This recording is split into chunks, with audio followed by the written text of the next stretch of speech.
Greetings from Gold Machine Works. This is the 15th of May 2019. Another instructional video for the day. In this video, I'm going to show how to use an 8-inch milling cutter, side tooth cutter. And we're going to use that on an 1¼ arbor. And we're going to face a block off to a precise length. Now right here in my hand I happen to have a block to show you what the end finish looks like. The previously done part, nice machine finish. And at this point I'm going to start the spindle of the machine.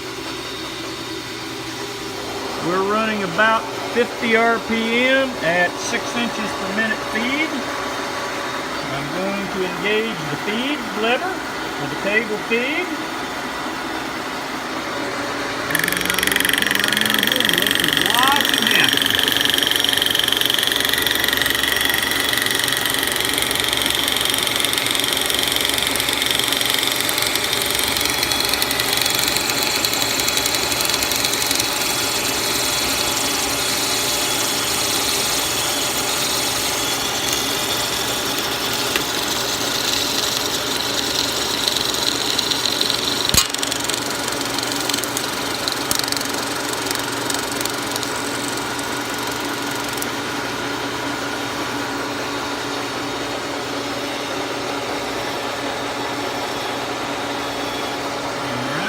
Disengage the table feed,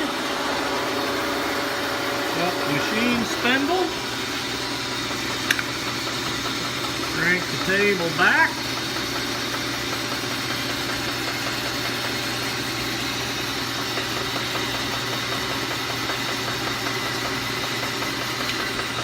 and there it is, part machine to size.